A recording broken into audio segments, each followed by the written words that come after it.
जिसे अंशुल को डाउट है 2, 3, 6, रौनक को डाउट है 8, 10, 11। तो 2 से शुरू करते हैं रौनक। Okay okay sir.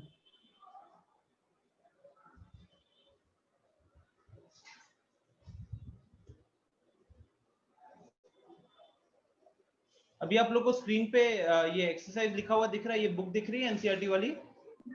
Yes sir. Okay, so will start with question number 2। क्या क्या इंफॉर्मेशन दिया हुआ है, रीड आउट करो। एरिया दिया हुआ है हमें 34 centimetre square, length of one of the parallel side is 10 centimetre and it's height is 4 centimetre. Find the length of the other parallel side. Okay, तो इसको यहां पे लिख लेते हैं।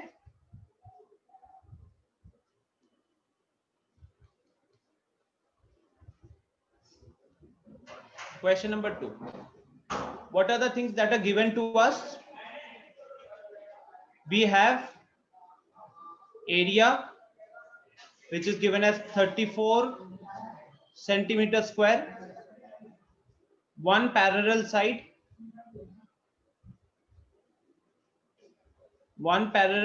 is given as 10 centimeter and height is given as 4 centimetre, right. और निकालने क्या दिया है? निकालने दिया है कि दूसरा पैरेलल साइड का वैल्यू क्या है। अब गाइज आप सबसे पहले सोचो, इस क्वेश्चन को सॉल्व करना है तो वो कौन सा फॉर्मूला है या कौन सा अप्रोच लगाओगे जहां पे ये सारी चीजें यूज हो जाएंगे? बताओ। सर एरिया ऑफ ट्रापेजियम का एरिया ऑफ ट्रापेजियम वाला, राइट। तो what is the formula? Area of trapezium is equal to half into sum of all parallel sides. Sum of parallel side, sum of all parallel, क्या दो ही parallel होते हैं? Sum of parallel sides into height, right, यही होता है।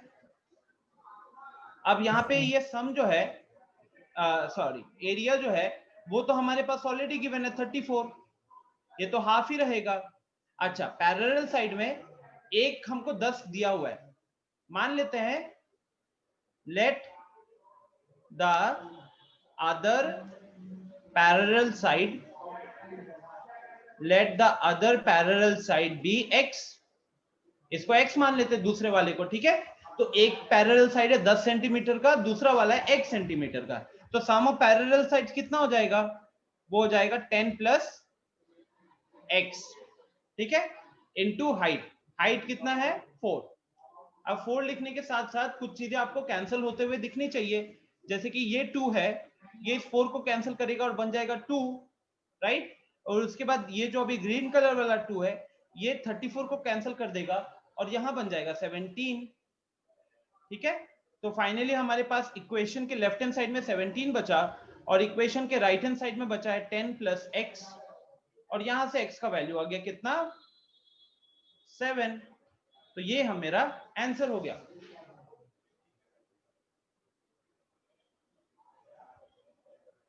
So is it clear now, Anshul and Arya?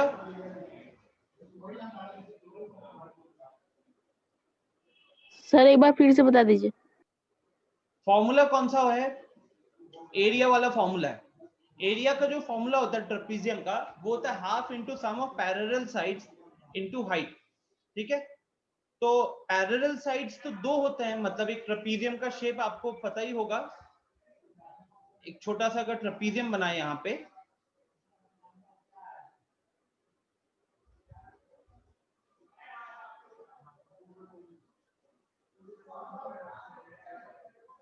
ठीक है, तो इस तरीके का रहता है। अब इसमें पैरेलल साइड्स कौन से रहते हैं? ये वाला इसके साथ पैरेलल होगा। तो मान लेते हैं कि ये वाला x था और ये वाला 10 सेंटीमीटर है और इनके बीच का हाइट दिया हुआ है 4। तो फॉर्मूला जब यूज करोगे सम ऑफ पैरेलल साइड, तो sum of parallel sides will be x plus 10, इन दोनों का एडिशन। तो वही ब्रैकेट में x प्लस 10 लिखा हुआ है, हाइट 4 दिया हुआ है, हाफ फॉर्मूला में आता है, एरिया 34 दिया हुआ है। फिर इसको बस सिंप्लीफाई किया और x का वैल्यू आ गया 7, ठीक है। फॉर्मूला में वैल्यूज पुट किया, x पुट किया और आपका आंसर आ गया 7। Is it clear? Yes sir. Okay, Shivam sir एक बार आप चेक करके बस बताइए तो, एक्सेप्ट तनिषा, किन किन लोगों ने होमवर्क नहीं किया है? ठीक है, अकॉर्डिंग टू चैट अभी आर्या, अंशुल एंड रौनक ने एक्सेप्ट किया कि उन लोगों ने क्वेश्चंस किए हैं। अभिनव, क्या आपने होमवर्क किया है? Yes sir. सबमिट किया है सर को? सर सबमिट नहीं किए सर, वो लिंक ही नहीं खुलता है, दिखाता है होमवर्क सबमिट। आर्या, आपने होमवर्क सबमिट किया है? Yes sir. कहाँ पे सबमिट किया? सो लिंक पे। सुन रहे हो अभिनव? Yes sir. एक्सक्यूज था ना फिर ये, उसके लिए कोई लिंक अलग तो खुली नहीं। यस सर, लेकिन किए हैं, दिखा दें। अभी सर को भेज देना। Ashutosh, okay sir. आपका होमवर्क किधर है? आपका तो पिछले क्लास का भी पेंडिंग था। आशुतोष, आपने तो अपना ऑडियो ही नहीं ऑन किया, आपको पता ही नहीं चलेगा, कुछ आपको मेरी आवाज ही नहीं जा रही होगी। सर थोड़ा सा वो नेटवर्क इशू है, लेकिन सर हम सेंड कर दिए थे।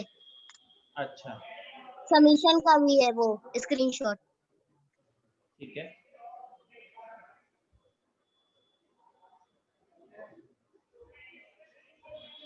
And Aditya Kumar, what about you? Sir अभी हम बना रहे हैं सर। अभी क्यों बना रहे हो? सर वो कुछ फार्मूला में प्रॉब्लम है।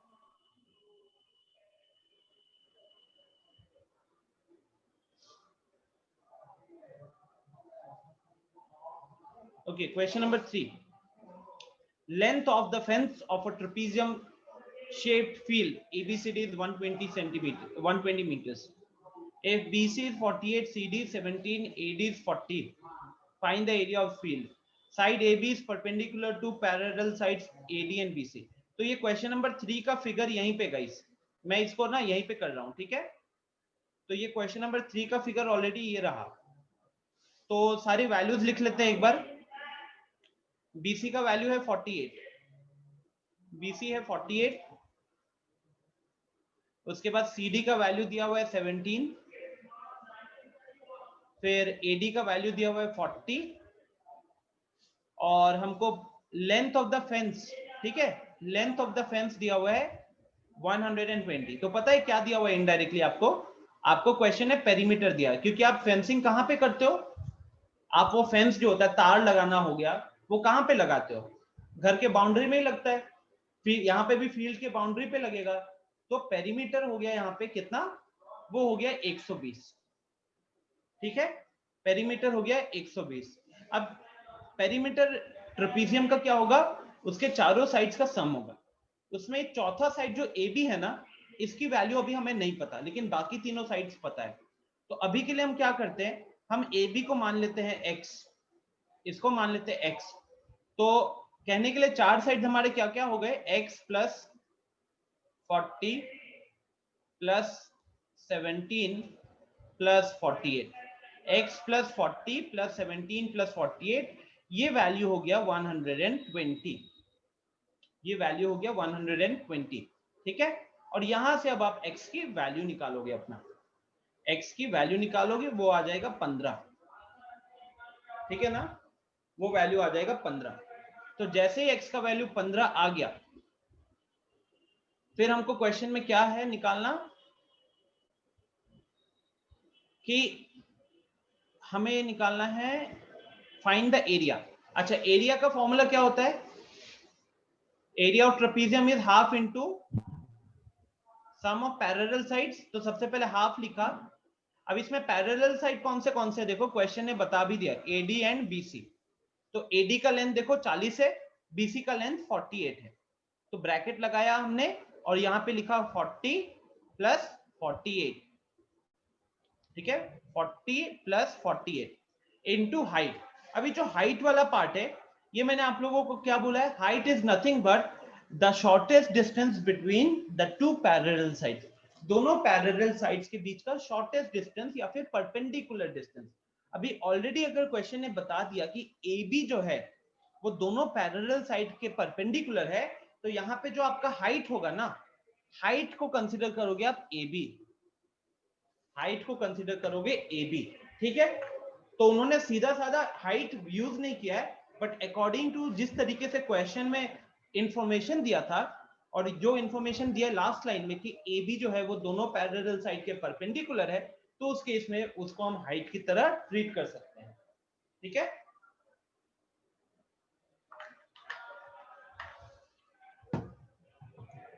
सो अब यही ए बी की वैल्यू हम यहाँ पे अगले स्टेप में पुट कर देंगे। 40 + 48 बिकम्स 88 इंटू ए बी का वैल्यू हो गया हमारा 15। ठीक है, ये आप लोग सिंप्लीफाई तो कर ही सकते हो, जैसे कि ये 2 जो है ये इसको कैंसिल करेगा तो ये आ जाएगा 44, तो हमारे पास बचा 44 इंटू 15 मतलब 600 + 60, तो आपको मिल जाएगा 660 मीटर स्क्वायर, 660 मीटर स्क्वायर। तो what was the important part here guys? सबसे पहले मैंने पेरीमीटर का कॉन्सेप्ट को यूज करके मैंने ये x निकाला। ये जो चौथा साइड था जो कि हमारे पास गिवन नहीं था, वो मैंने साइड निकाला, और ये जो चौथा साइड था that was actually perpendicular to both the parallel side AB and BC। तो उस केस में ये हाइट की तरह काम करेगा। जब आप एरिया निकालोगे तब ये हाइट की तरह काम करेगा, और ये आप फॉर्मूला यूज कर लोगे। Right, is it okay?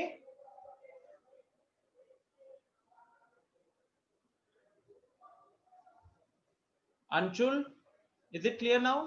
Arya, आपके डाउट थे ये क्वेश्चन में? Yes sir. ठीक है, Tanisha, is it clear? Yes sir. Okay, so we are done with question number 3। उसके बाद अगला डाउट है अभिनव का एंड अंशुल का, क्वेश्चन नंबर 6। तो ये जो अभी स्क्रीन पे लिखा हुआ है इसको मुझे हटाना पड़ेगा।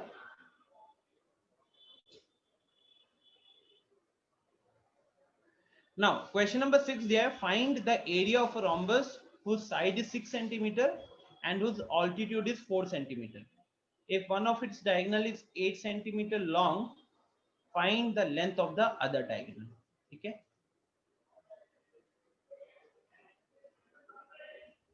ये बड़ा इंपॉर्टेंट क्वेश्चन है। ठीक है, ओलंपियाड्स के रेस्पेक्ट से भी बता रहा हूं, तो इसको तो आप लोग स्टार मार्क कर लो अपने बुक में।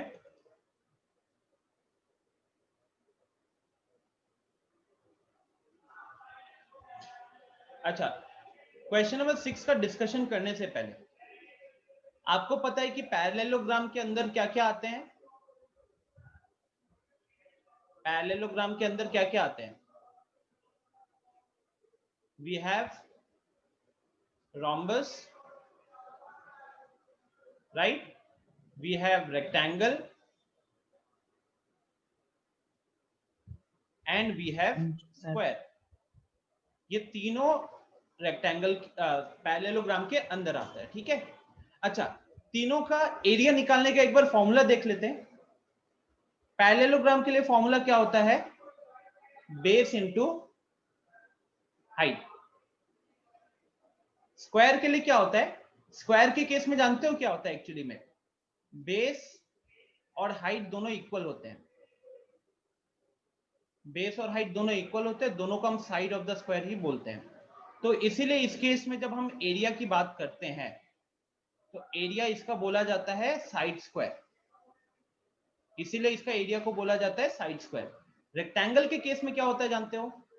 रेक्टेंगल के केस में base is considered to be the breadth kind of, and height is considered to be the length. अब आप एक रेक्टेंगल का लेंथ और ब्रेथ तो बड़ा आसानी से पहचान सकते हो ना, तो लेंथ और ब्रेथ ही एक्चुअली वहां पे बेस और हाइट होता है। तो इसलिए इस केस में अगर हम एरिया की बात करें तो यहाँ पे एरिया, अभी भी ध्यान से सोचो, अभी भी मैं बेस इंटू हाइट ही लगा रहा हूं, अभी भी बेस इंटू हाइट ही लगा रहा हूं, बस बेस की जगह ब्रेथ और हाइट की जगह लेंथ लिखा जाएगा। तो ये हो गया हमारा लेंथ इंटू ब्रेथ, ये फॉर्मूला बन गया अपना एरिया ऑफ रेक्टेंगल वाला।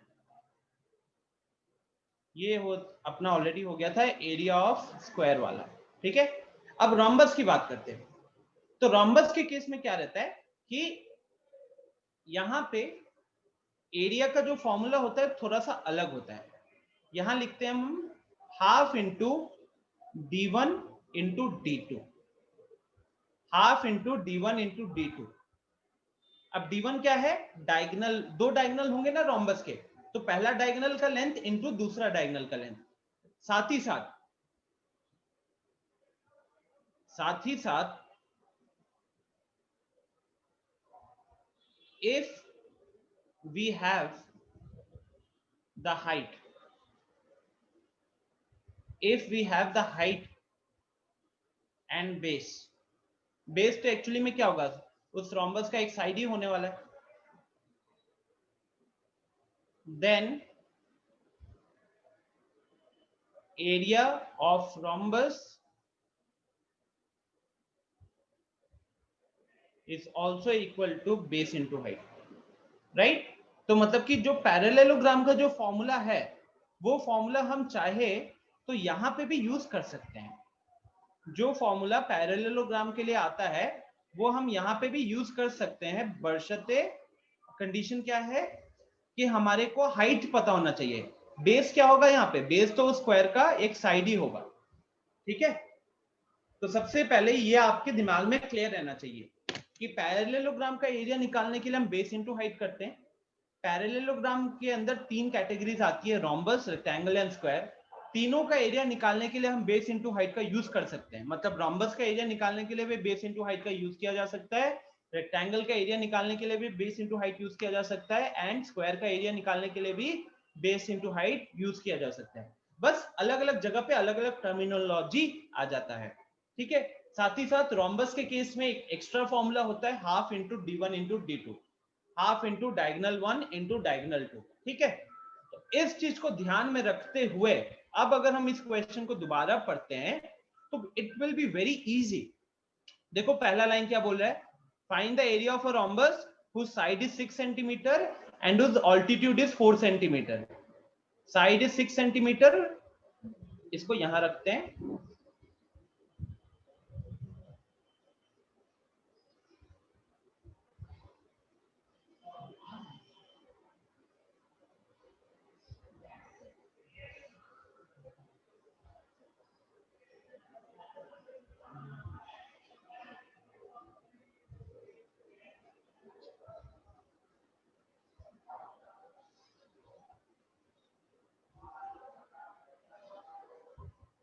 ओके, तो यहां पे बेसिकली क्या है, हमको एक रोम्बस दिया हुआ था, एक रोम्बस का हमको बेस दिया हुआ है 6 सेंटीमीटर एंड हाइट दिया हुआ है 4 सेंटीमीटर, ठीक है? बेस है 6 सेंटीमीटर, हाइट है 4 सेंटीमीटर। क्या निकालना है हमें? हमें एरिया निकालना है। तो गाइस कौन सा फॉर्मूला होगा जिससे हम into d1 plus d2, d1 into d2। लेकिन हमको d1 और d2 दोनों नहीं पता। Sir base into height, base into height लगा लेंगे ना। जब बेस गिवन है, हाइट गिवन है, तो हम d1 d2 पे क्यों जाएंगे जहां हमको d2 पता भी नहीं है? तो जब यहां पे अगर हमको एरिया निकालना हुआ तो यहां हम सीधा लगा लेंगे बेस इंटू हाइट, ठीक है? यहां पे हम सीधा कर लेंगे base into height. Base is our 6 centimetre, height is our 4 centimetre, 6 into 4 24 centimetre into centimetre becomes centimetre square, ठीक है? फिर पढ़ते एक बार क्वेश्चन की तरफ। क्वेश्चन क्या कह रहा है? Second part, if one of its diagonal is 8 centimetre long, अगर एक डायगोनल 8 सेंटीमीटर का है तो दूसरा डायगोनल का लेंथ बताइए। अगर एक डायगोनल 8 सेंटीमीटर का है तो दूसरे डायगोनल का लेंथ बताइए। तो मैं आपको ना दो तरीके से इस क्वेश्चन को सॉल्व करवाऊंगा, ठीक है?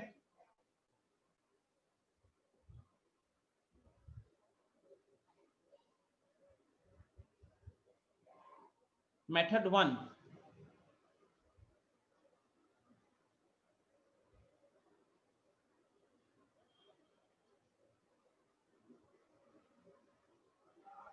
अच्छा अभी देखो रोम्बस का एरिया निकालने का कितना फॉर्मूला है? अभी कितना, क्या बताया मैंने? कोई दिक्कत नहीं है रौनक, बस अप्रोच फॉलो करो, सॉल्व तो हो ही जाना है। गाइस बताओ कितने फॉर्मूलाज है रोम्बस के एरिया निकालने के लिए?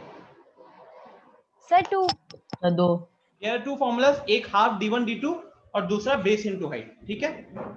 तो मेथड 1 में क्या करेंगे, हम दोनों फॉर्मूलाज को यूज करेंगे, क्योंकि यहां पे half d1 d2 is equal to base into height लिख सकता हूं ना, क्योंकि दोनों ही फॉर्मूला क्या देगा, दोनों ही फॉर्मूला से मेरे को area of rectangle sorry area of rhombus ही मिलेगा, राइट। ये मैं क्यों यूज कर रहा हूं, क्योंकि बेस इनटू हाइट मैंने ऊपर कैलकुलेट कर लिया, वो है 24, ठीक है। हाफ यहां पे आ गया, d1 is one diagonal, d2 is the other diagonal.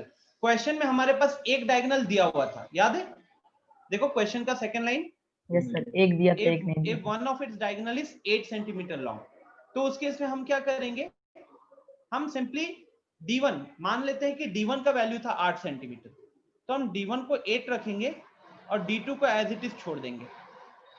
d1 को 8 रख देते हैं, d2 को एज इट इज छोड़ देते हैं, क्योंकि क्वेश्चन ने तो कोई स्पेसिफाई नहीं किया ना कि d1 8 है या d2 8 है, तो आप किसी एक को रख सकते हो।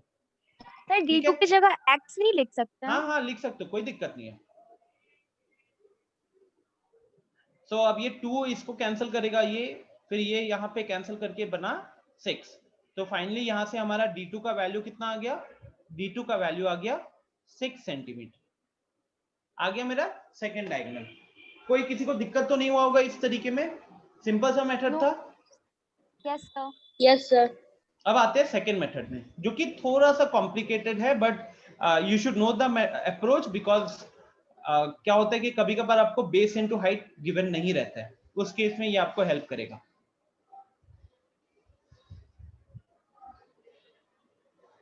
मेथड 2 जो है ना, इस मेथड 2 के लिए हाइट की जरूरत नहीं है, इसके लिए हाइट इज नॉट नीडेड।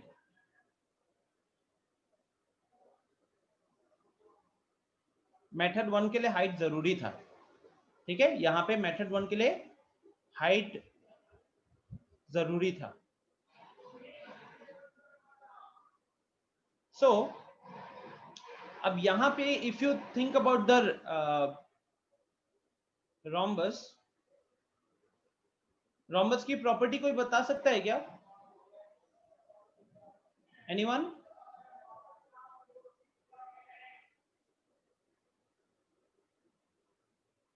आपको ये पता है ना रोम्बस के डायगोनल से एक दूसरे को कैसे बाइसेक्ट करते हैं? Yes sir, 90 degree. 90 डिग्री पे बाइसेक्ट करते हैं, राइट। तो वो चीज यहाँ पे यूज होने वाली है,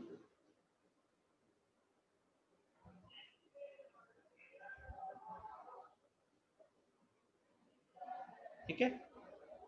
यहाँ पे क्या होता है, एक तो पैरेललोग्राम है, पैरेललोग्राम में तो बाइसेक्ट तो करना ही है, लेकिन रोम्बस के केस में क्या होता है, बाइसेक्ट भी करता है और 90 डिग्री भी बनाता है, तो ये बीच में 90 डिग्री है, ठीक है। मान लो ये मेरा है ए बी सी डी और ये पॉइंट है मेरा ओ पॉइंट, ठीक है। अच्छा, अभी क्वेश्चन में हमको बेस दिया हुआ था 6 सेंटीमीटर, सॉरी 8 सेंटीमीटर, एक मिनट, क्वेश्चन में हमको दिया हुआ था base was given as 6 centimetre, right. d1 diagonal जो दिया हुआ था, तो कोई भी एक डायगोनल मान लेते हैं, लेट्स से डायगोनल AC, तो डायगोनल AC मेरे पास गिवन था 8 सेंटीमीटर का, ठीक है। अब गाइस बाइसेक्ट करने का मतलब क्या हुआ कि अगर मैंने लिखा है AO का वैल्यू, अगर मैंने 8 सेंटीमीटर लिखा है ना, AC का वैल्यू सॉरी, तो AO यहाँ पे 4 सेंटीमीटर हो जाएगा और ये भी 4 सेंटीमीटर हो जाएगा, बोलो यस और no. AO yes yes sir, sir. Equal to Yes. OC is equal to 8/2, ये हो गया हमारा 4 सेंटीमीटर, राइट। इसमें किसी को दिक्कत नहीं हुआ होगा, बिकॉज सिंपल सी प्रॉपर्टी यूज की है कि डायगोनल्स बाइसेक्ट करते हैं, ठीक है। अच्छा, बेस हमको 6 सेंटीमीटर दिया हुआ है, तो मान लेते हैं कि इट इज AB। बेस का मतलब क्या है, बेस का मतलब एनी साइड ना, इस केस में तो एनी साइड, क्योंकि हर केस में साइड का वैल्यू क्या है, सेम है। तो बेस हम यहाँ पे ले लेते हैं ए बी वाला। तो ए बी कितना हो गया, 6 सेंटीमीटर हो गया। और ये ओ बी जो है ना, इस ओ बी को मान लेते हैं एक्स, इस ओ बी को मान लेते हैं एक्स।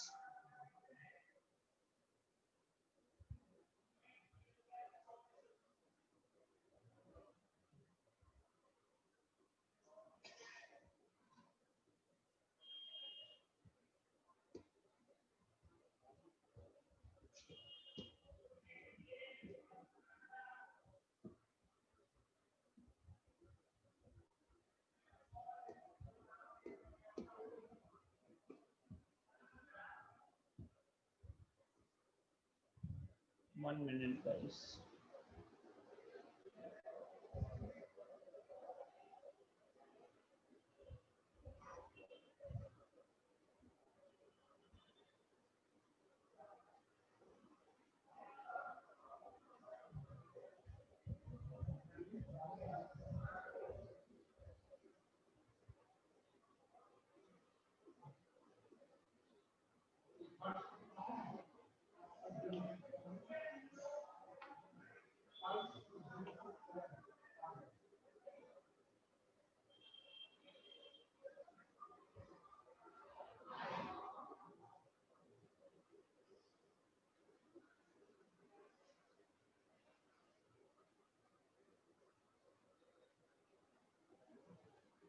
सर गाइस यहाँ पे कुछ मिसिंग हो रहा है। क्या मिस कर रहा हूँ?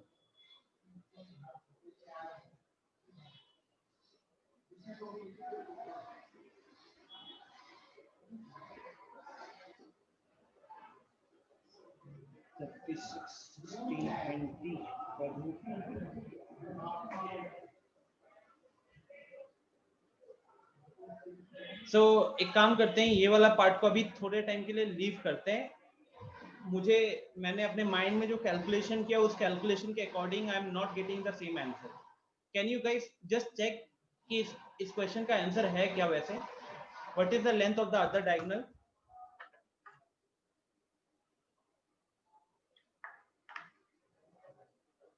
$24 सेंटीमीटर। सर 6 सेंटीमीटर है। 6 सेंटीमीटर है ना? Yes sir. और सर एरिया 24 सेंटीमीटर स्क्वायर।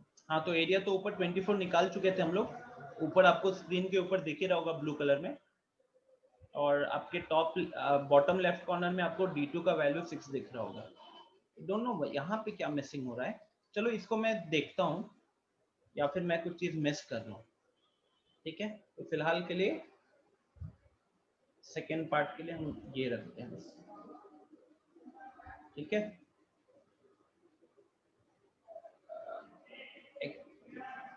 उस मेथड से क्या मिस कर रहा हूँ। चलो क्वेश्चन सॉल्व करते करते आई फिगर आउट क्या मिस हो रहा है मेरे से। ठीक है, सो आई बिलीव यहाँ तक तो किसी को दिक्कत नहीं होगा, राइट? ये तरीके से तो समझ में आ गया आप सबको? Yes sir. ठीक है। Yes, sir. So now after question number 6 अगला क्वेश्चन कौन सा था? Question number 7।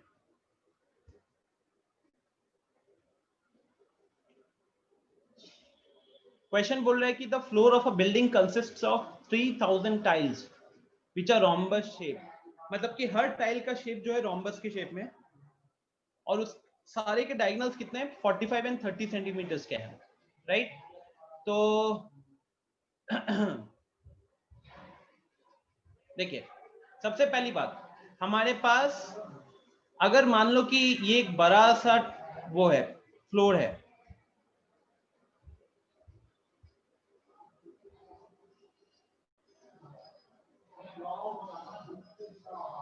मान लीजिए कि ऐसा कुछ एक बड़ा सा फ्लोर है, और इसके अंदर हमारे पास क्या है? बहुत सारे ब्रेक किए हुए हैं, टाइल्स बने हुए, राइट?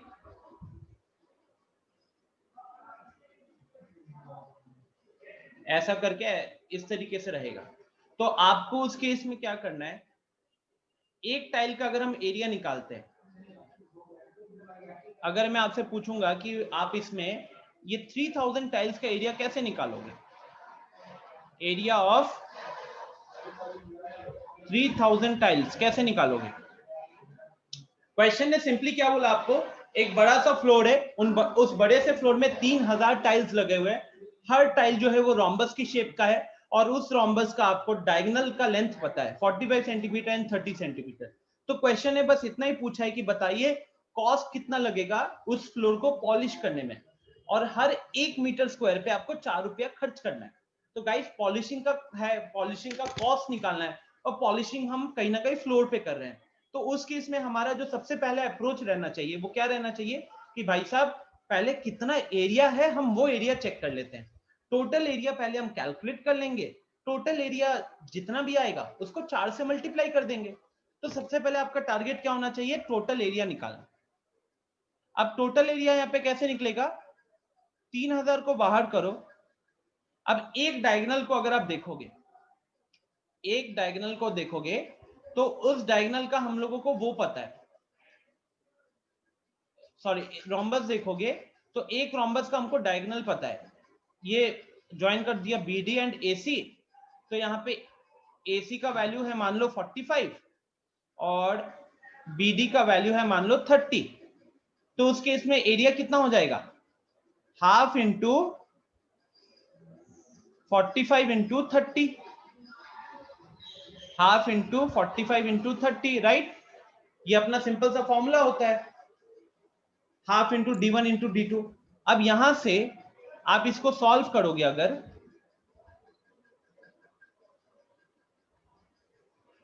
तो ये इसको कैंसिल करेगा।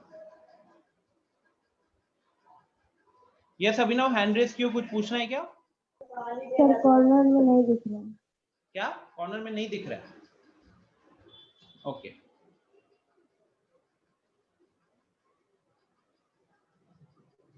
एक काम करते हैं, कॉर्नर का टेंशन हटा के यहां पे ले आते हैं।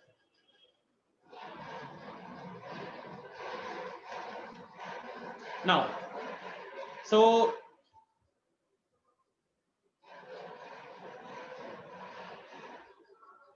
area of floor is equal to area of 3000 tiles, ठीक है। एंड ये 3000 टाइल्स का एरिया कितना होगा एक्चुअली में, तो आप 3000 into area of 1 rhombus tile, right, area of 1 rhombus tile. अब रोम्बस का एरिया होता है हाफ D1 D2, तो मैंने लगाया हाफ D1 D2, ठीक है। उसके बाद ये कैंसिल करो तो ये आ गया 15। अच्छा अब ये 15 इधर है और एक 3 इधर है, तो 15 3 इधर कितना हो जाएगा, 45,000 इंटू 45।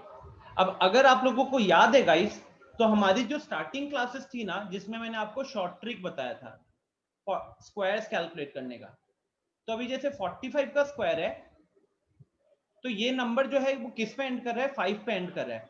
तो कोई भी नंबर जो 5 पे एंड करता है उसका स्क्वायर निकालोगे तो लास्ट में क्या आता है, 25 आता है। कोई भी स्क्वायर निकालते हो एक नंबर का जो 5 पे एंड करता है तो उसके लास्ट में 25 आता है, ठीक है। और बाकी आगे वाला पार्ट के लिए आपको क्या करना है, तो आगे वाले पार्ट के लिए आपको ये वाला 5 को छोड़कर उसके आगे जो भी लगा है, जैसे 5 के आगे लगा है 4, तो 4 लिखना है, और 4 के बाद जो भी अगला नंबर आएगा उससे मल्टीप्लाई करना है। 4 के बाद अगला नेचुरल नंबर कौन सा आता है, 5 आता है। तो हम यहाँ पे लिखेंगे 4 5 सा, तो 4 5 सा 20 हो गया, तो ये बन गया 2025। तो 45 इंटू 45 हो गया 2025, और उसके बाद लगा देंगे हम 3 0। अब ये जो ट्रिक है ये मैंने फर्स्ट 2 क्लासेस के अंदर ही डिस्कस किया है, तो अगर कोई भूल रहा है तो आपको वो वीडियो वापस से देखनी है, हम आप वापस से ट्रिक बताने में अपना टाइम स्पेंड नहीं करेंगे। अच्छा कर्तव्य 16125 नहीं है, गलत है। अब ध्यान से देखो क्वेश्चन को, क्वेश्चन में हमारे पास जो डायगोनल्स का लेंथ दिया हुआ है वो दिया हुआ है सेंटीमीटर में, लेकिन जो हमको कॉस्ट निकालना है वो कहीं ना कहीं 4 रुपया पर मीटर स्क्वायर दिया है। तो अभी फिलहाल जो हमारा एरिया आया है ना, इतना बड़ा सा एरिया, वो किस में आया है? वो एक्चुअली में आया है सेंटीमीटर स्क्वायर में, और मुझे अभी इसको किस में कन्वर्ट करना पड़ेगा? मीटर स्क्वायर में कन्वर्ट करना पड़ेगा। अब कोई बता सकता है क्या कि 1 मीटर स्क्वायर के अंदर कितना सेंटीमीटर स्क्वायर आता है? सर 10,000। 10,000। Very good. अच्छा, जो लोग कंफ्यूज हो जाते हैं ना इस चीज में, आपके लिए एक सिंपल सा तरीका है। देखो, जितने लोग कंफ्यूज होते हो, आप लोग बताओ 1 मीटर में कितना सेंटीमीटर होता है? ये तो पता होगा, 100। ठीक है। तो आप लिखो 1 metre is equal to 100 centimetre. अब यहाँ पे सेंटीमीटर स्क्वायर है और हम क्वेश्चन में मीटर स्क्वायर है, तो आप क्या करो, यही 1 मीटर को 1 मीटर के साथ मल्टीप्लाई करो और यही 100 सेंटीमीटर को 100 सेंटीमीटर के साथ मल्टीप्लाई कर दो। मतलब कहने के लिए दोनों जगह पे स्क्वायरिंग कर दिया हमने, स्क्वायरिंग बोथ साइड्स कर दिया, ठीक है। अब जब हमने स्क्वायरिंग बोथ साइड्स कर दिया तो उस हिसाब से ये कितना बन गया? ये बन गया 1 मीटर स्क्वायर, और ये बन गया मेरा 100 इंटू 100, मतलब 10,000 सेंटीमीटर स्क्वायर, ठीक है। बोलो, ये सिंपल सा लॉजिक समझ में आया? कभी कंफ्यूज हो गए तो? Yes sir. Yes, sir. ठीक है। Yes, तो ना अब हमको चाहिए, हमको कन्वर्ट करना है सेंटीमीटर स्क्वायर को मीटर स्क्वायर में कन्वर्ट करना है, तो इसलिए हमको 10,000 से डिवाइड करना पड़ेगा। तो यहाँ पे हम उसको 10,000 से डिवाइड करेंगे।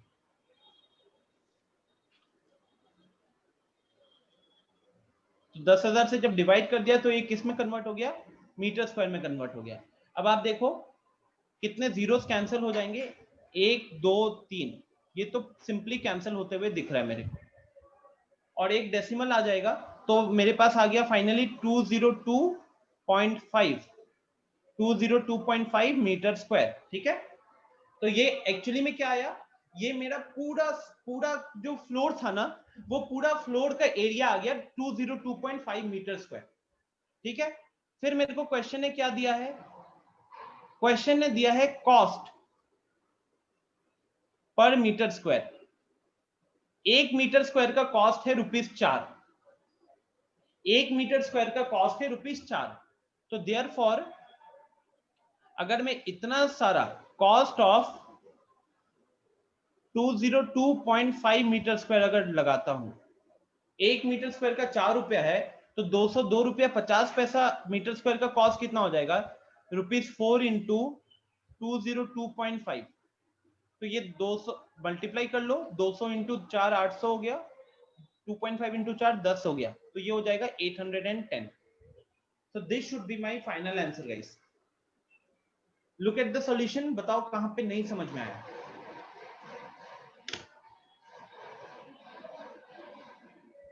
Is it clear, everyone? Yes, sir. Yes, sir. Okay. Yes, sir. Yes sir. बंद काय कर दी? आदित्य, चलो, तो ये हो गया अपना क्वेश्चन नंबर 7 डन। अब आते हैं जल्दी से क्वेश्चन नंबर 8 पे। क्वेश्चन नंबर 8 कह रहा है Mohan wants to buy a trapezium shaped field side में दिख रहा है।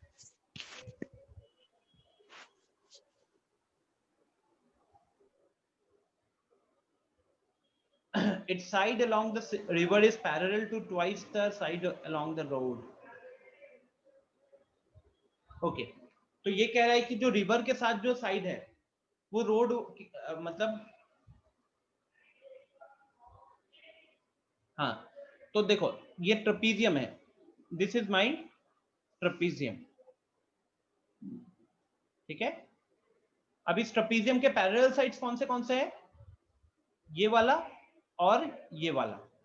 अब इसमें से कौन सा साइड रिवर के साथ है? नीचे वाला। कौन सा साइड रोड के साथ है? ऊपर वाला। क्वेश्चन क्या कह रहा है कि its side along the river is parallel to and twice the side along the road.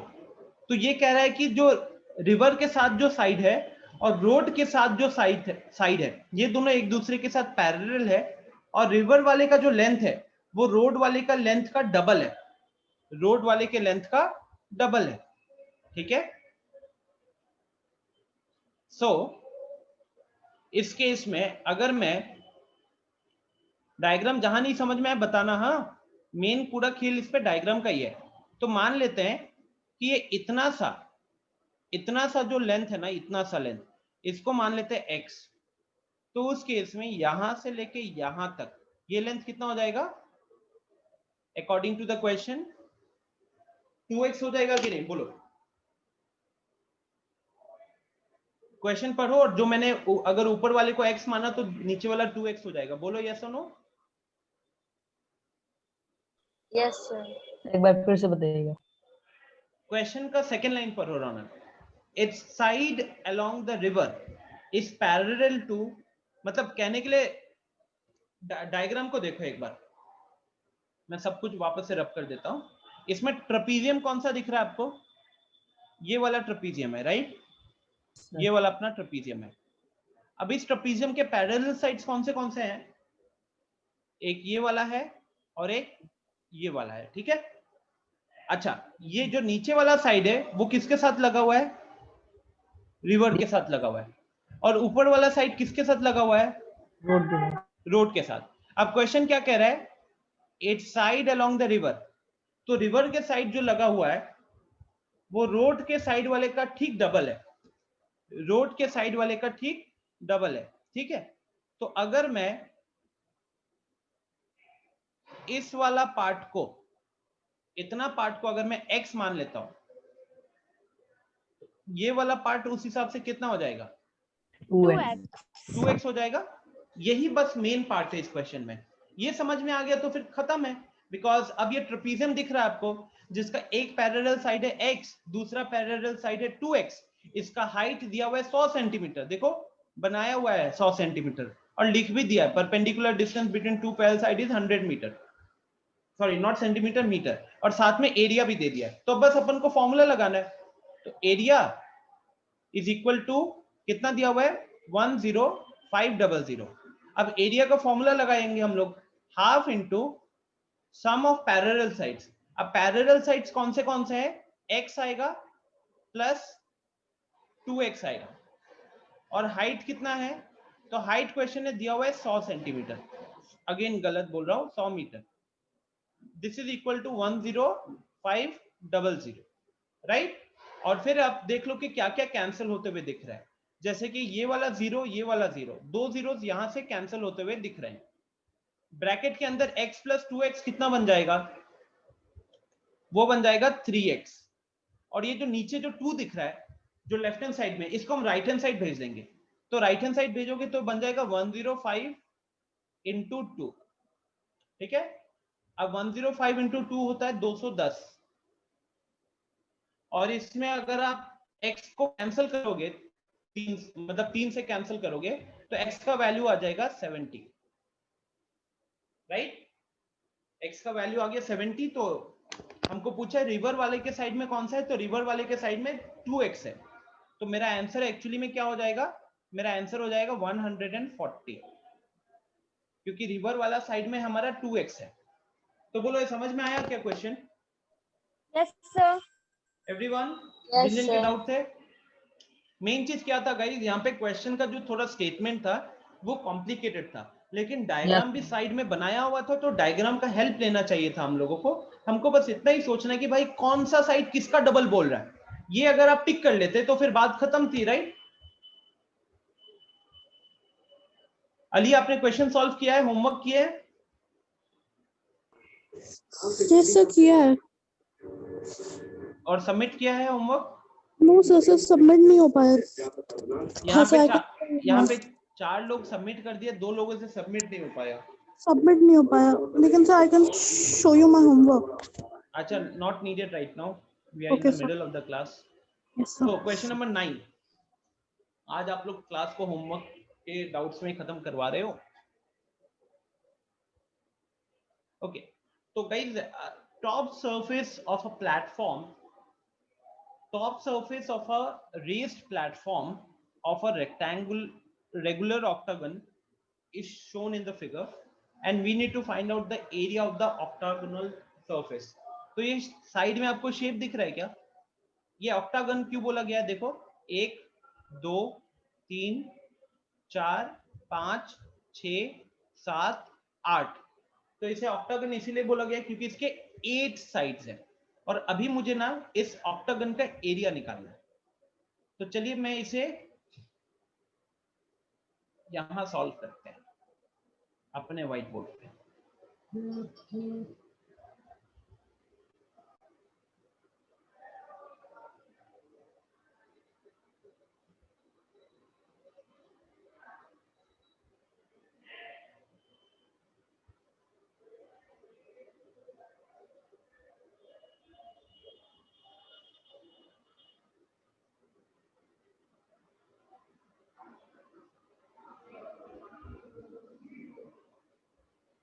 Guys थोड़ा सा डायग्राम बनाने में मैं गंदा हूं, प्लीज।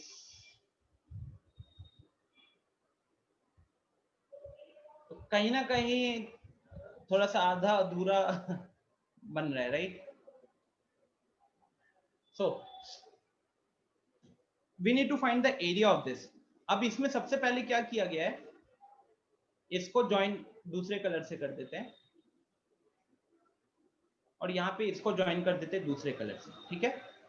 तो उससे क्या हो जाएगा, आप देखो this is figure 1, this is figure 2 and this is figure 3। जहां पे जो फिगर 1 है ना, figure 1 and figure 3, they are actually what, they are in the shape of trapezium, and जो फिगर 2 है that is in the shape of a rectangle, right? तो इस case में जब हमको एरिया ऑफ ऑक्टागन निकालना पड़ेगा तो मुझे उस केस में area of 1 plus area of 2 plus area of 3 ये कैलकुलेट करना पड़ेगा, ठीक है? अच्छा, बीच में वाला रेक्टेंगल तो बड़ा आसानी से अपन निकाल लेंगे, दिक्कत कहां पे आएगा हमको? ट्रेपीजियम वाले पार्ट। तो चलो एक बार डायग्राम में देखते हैं कि क्या क्या इंफॉर्मेशन हमारे पास गिवन है। हमारे पास गिवन है कि ये है 11 सेंटीमीटर, ये है 5 सेंटीमीटर। तो ठीक से देखो तो रेक्टेंगल का लेंथ और ब्रेथ गिवन है, रेक्टेंगल का लेंथ और ब्रेथ गिवन है, राइट? सो चलो नेमिंग कर देते हैं, A B C D E F G H, ठीक है? तो हमारे पास क्या क्या चीजें गिवन है वो मैं यहां पे लिख देता हूं। गिवन ईडी का वैल्यू दिया हुआ था 5, लेट मी चेक, मिस कर गया हूं, याद नहीं आ रहा। ये देखो साइड में ये 5 है, ये 11 है और उधर 4 है। तो ईडी का वैल्यू दिया हुआ है 5 सेंटीमीटर, उसके बाद एच ई इसका वैल्यू दिया हुआ है 11 सेंटीमीटर, एंड इंपॉर्टेंट पार्ट, यहां से एक परपेंडिकुलर बनाया गया है इसके ऊपर और ये वैल्यू दिया हुआ है कहीं ना कहीं, इसको नाम दे देते हैं एम। तो साथ ही साथ हमको जीएम का वैल्यू दिया हुआ है अगेन 4 सेंटीमीटर, ठीक है? जीएम का वैल्यू दिया हुआ है 4 सेंटीमीटर।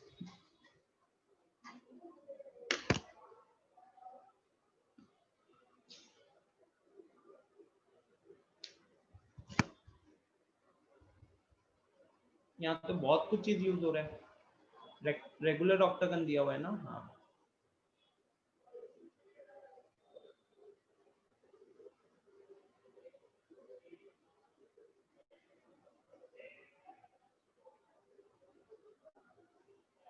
अच्छा, कोई बता सकता है रेगुलर ऑक्टागन का मतलब क्या होगा? तो उसका साइड सेम होगा। And So all sides are equal and all angles are equal. Exactly, very good, thank you. So chapter number 3 understanding quadrilaterals में हमने पढ़ा हुआ था, राइट? कि रेगुलर ऑक्टागन या रेगुलर पॉलीगन में क्या होता है, जैसे यहाँ हमारे पास रेगुलर ऑक्टागन है, तो इसका मतलब हुआ पहला, all the 8 sides are equal. दूसरा, all the 8 angles are equal. All the 8 angles are equal. अच्छा, आप सबसे भी एक छोटा सा रिक्वेस्ट होगा, can you guys find out angle GHM? आप लोग, ये बीच में एक छोटा सा ट्रायंगल दिख रहा है ना, यहां पे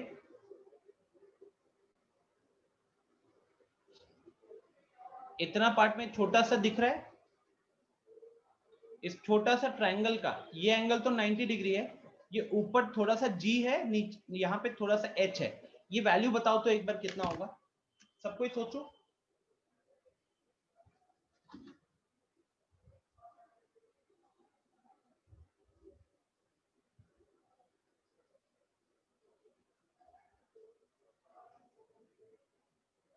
सब कोई सोचिए।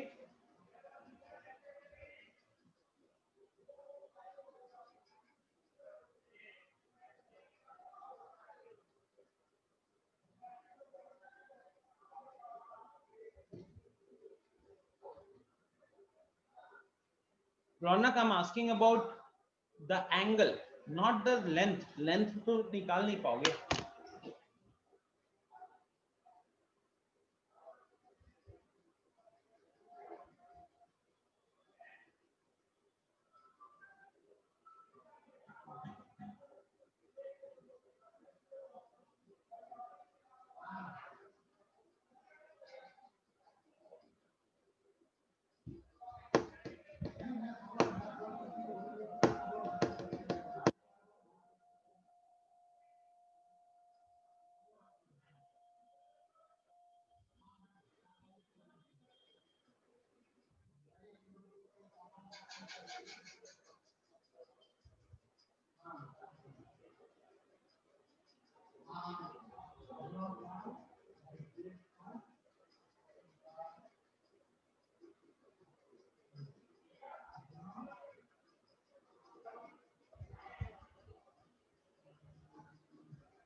फोर्टी 45 डिग्री कैसे आया Ali?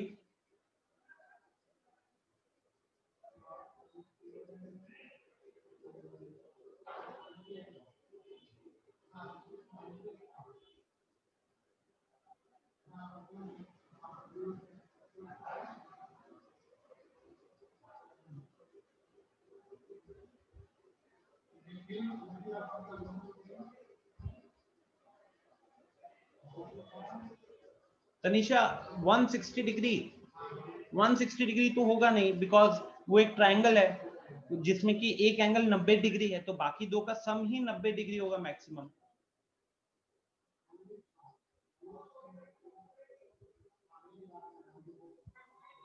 So exactly what was your question? My question was that we have a triangle GHM where angle M is already given to us as 90 degrees, so you need to find out the other angles of the triangle, वो छोटा वाला जो triangle बना हुआ है। Yes, sir.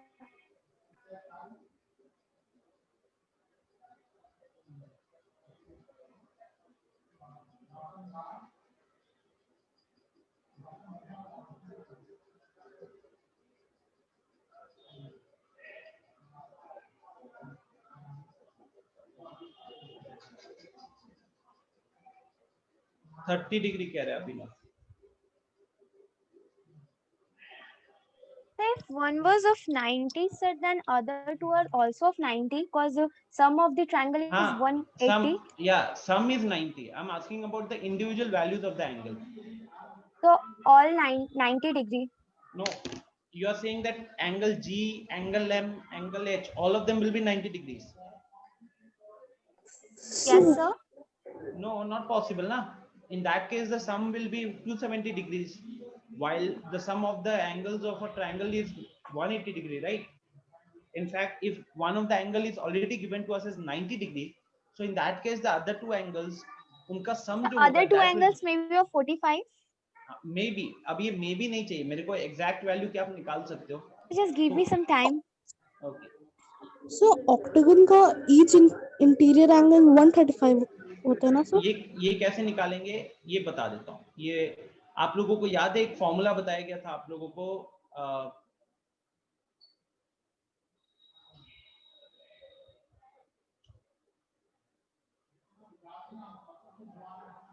each angle in a regular polygon, each angle in a regular polygon, ठीक है। अब फॉर्मूला होता था 180 इंटू n माइनस 2, ये होता है total sum. 180 into n minus 2 ये होता है टोटल सम अपॉन n। अब ऑक्टागन के केस में क्या होगा, here n is equal to 8, therefore angle, each angle, angle will be equal to 180 into 8 minus 2, 6 हो गया अपॉन 8। अब थोड़ा कैंसिल करो तो ये 3 हो जाएगा, ये हो जाएगा 4, इसको कैंसिल करो, ये हो गया 45, तो 45 इंटू 3 आ गया आपका 135 डिग्रीज। ओके, तो ये वैल्यू अपनी 135 है, मतलब एक रेगुलर ऑक्टागन में हर एंगल की वैल्यू 135 डिग्रीज होगी।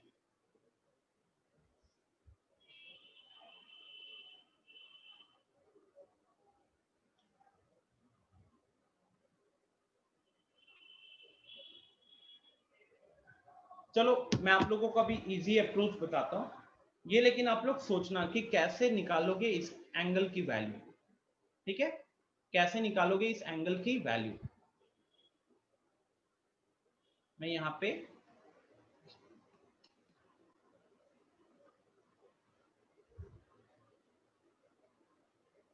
पीआरएमओ का पेपर में ना एक बार क्वेश्चन आया था ऑक्टागन के ऊपर,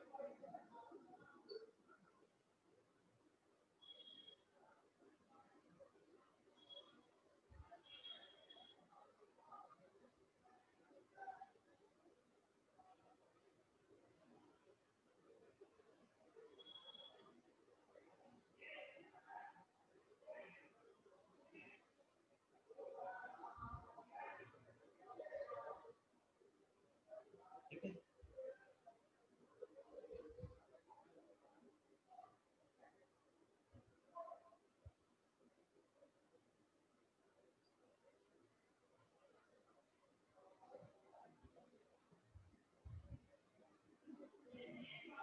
अच्छा, एक बार आप सब डायग्राम देखो, इधर डायग्राम देख के बताओ क्या आपको उस ऑक्टागन का साइड दिख रहा है? इस डायग्राम को देखिए, आपको क्या ऑक्टागन का साइड दिख रहा है? Yes sir. कितना है साइड? Sir 5 metre. 5, राइट? इसमें तो किसी को कोई डाउट नहीं है, 5 मीटर्स का साइड है।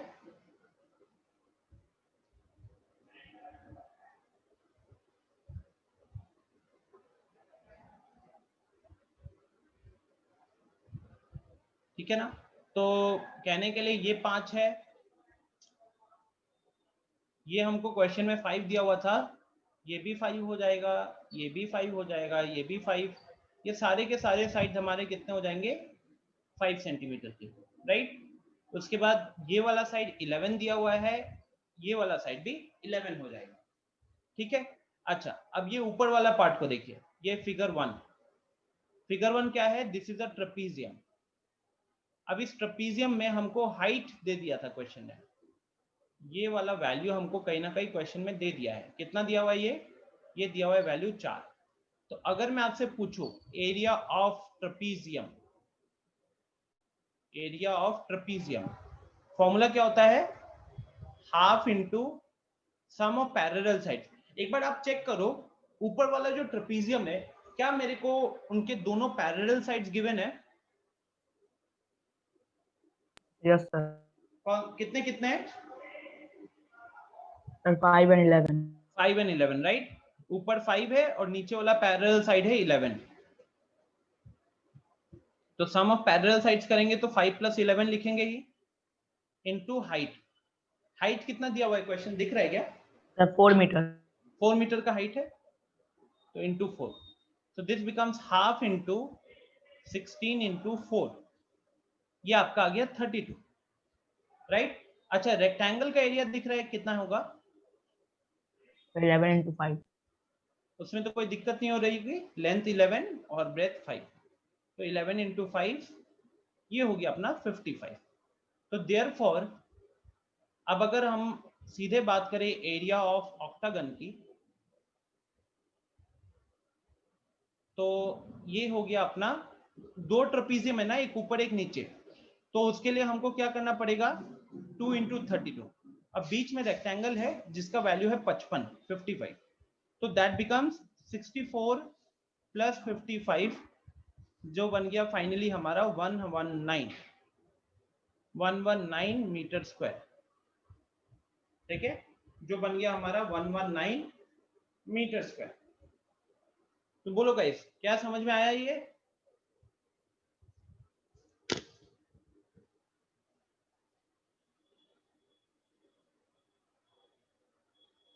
Everyone, is it clear?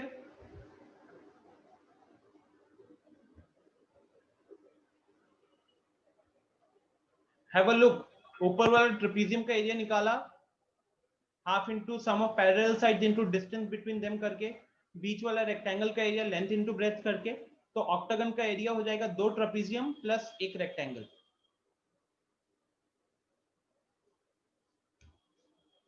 कोई प्रॉब्लम है किसी को? No, sir. ठीक है, तो इट्स 5:08, एक बार वी हैव 5 minutes लेफ्ट। तो गाइस आई बिलीव ये तो अब कंप्लीट हो गया होगा एक्सरसाइज 11.2, उसमें तो किसी को और दिक्कत नहीं होगी।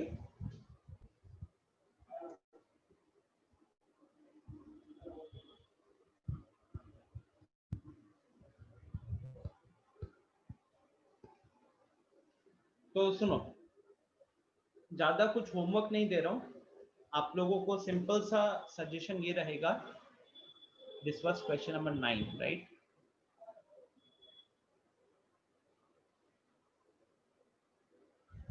सो आप लोगों का काम रहेगा अभी फिलहाल कंप्लीट एक्सरसाइज 11.2, ये वाला एक्सरसाइज को प्रॉपर्ली कंप्लीट कर लेना क्योंकि ये बहुत ज्यादा इंपॉर्टेंट है, ठीक है, because it's a very important exercise.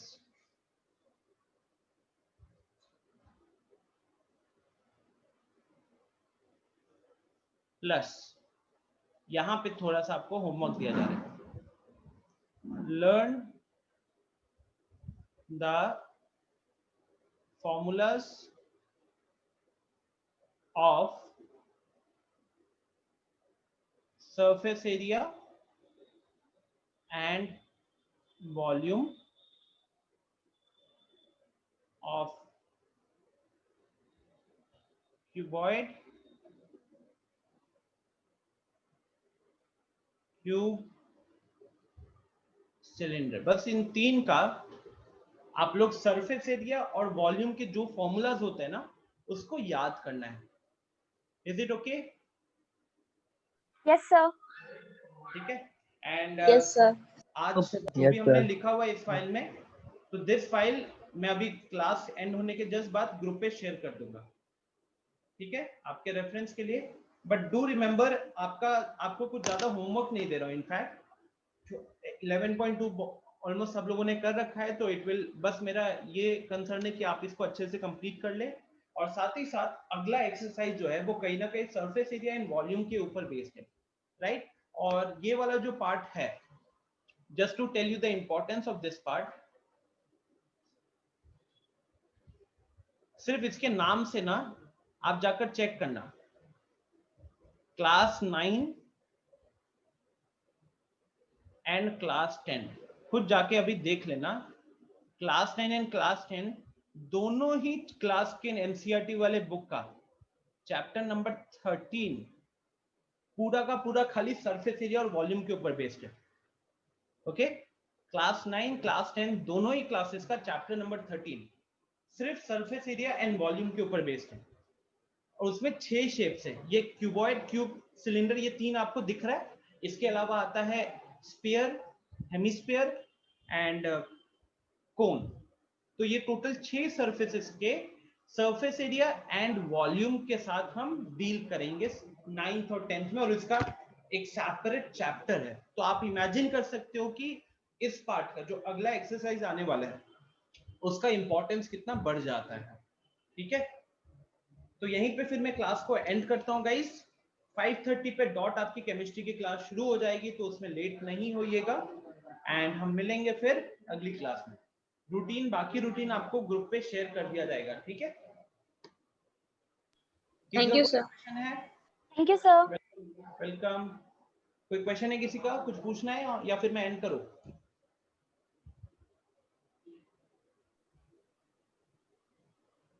I have no doubts. No doubts, okay great. Welcome Kartavya. So guys, I am ending the session.